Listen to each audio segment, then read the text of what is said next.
তোমরা দেখতেই পাচ্ছ বর এবং কনে। আজকের ব্লগটি আমার হতে চলেছে মধ্যমণি বর এবং কনেকে নিয়ে।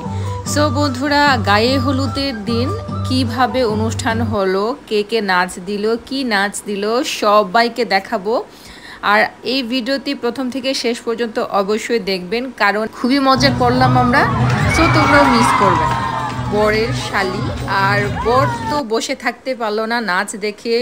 বর উঠে চলে আসছে নাচার জন্য, ছম্মাক চালো রাবি সারারা। আর এই গান যখন শুরু হলো আমিও উঠে চলে আসলাম নাচ করার জন্য। বর এবং কনেকে নিয়ে আমি নাচার জন্য চেষ্টা করছিলাম, বাট আমি নাচাইতে পারি নাই। পরবর্তীতে অবশ্য কনেকে মাঝখানে বসিয়ে একটা খুবই সুন্দর ডায়লগ এবং নাচ হয়। এই ফুল ভিডিও আমি অবশ্যই নেক্সট টাইমে দিব, এখন এই ব্লগের মধ্যে দিব না। সেটা দেখে তোমরা অবশ্যই জানাবে কেমন হলো। কনেকে দেখে বুঝতে পারছো কনে খুব এক্সাইটেড ছিল। গায়ে হলুদ শেষ করার পরে আমরা রাতে চলে যাই এবং পরের দিন বিয়ের অনুষ্ঠানে আবার চলে আসি। বিয়ের অনুষ্ঠানে অবশ্য আমি যেতে পারিনি। তারপর হচ্ছে একবারে রিসেপশনে চলে আসছি। এই যে এটা হচ্ছে রিসেপশনের ডেকোরেশন, খুবই সুন্দর ছিল। ওই যে বর এবং কনে বসে আছে আর ওর ফটোশ্যুট নিচ্ছিলাম আমি।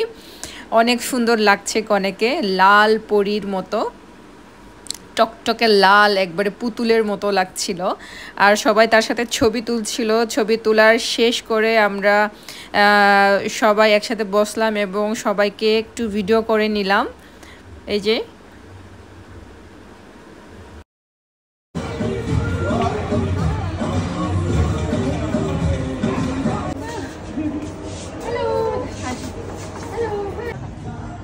আমার বান্ধবী হয়।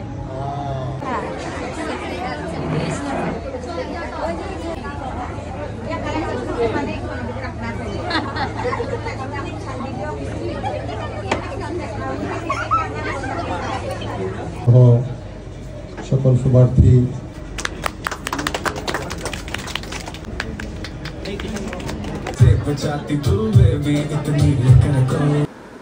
কেক কাটা শেষ করে আমরা খেতে বসলাম এবং এই যে কনেকে আমি একটু খাওয়াই দিচ্ছিলাম।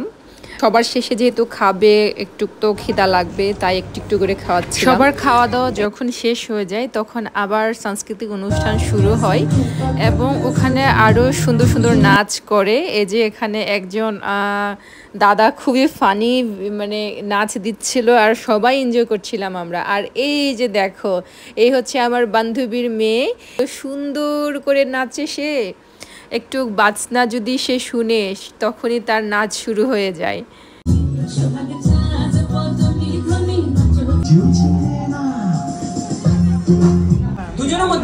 সবার শেষে বর এবং কনেকে এভাবে বসিয়ে একটা গেমস খেলে, আর তোমরাও দেখতে থাকো। ঠিক আছে, খুব পোস্ট করেছে।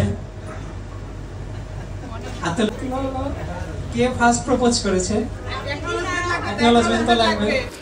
বন্ধুরা, আজকের ভিডিও তোমাদের কেমন লেগেছে অবশ্যই কমেন্টসে জানাবে। আর হ্যাঁ, আমার চ্যানেলটি যারা সাবস্ক্রাইব করে নেই তাড়াতাড়ি সাবস্ক্রাইব করে ফেলেন। সবাই ভালো থাকবেন, সুস্থ থাকবেন। Bye bye, tata.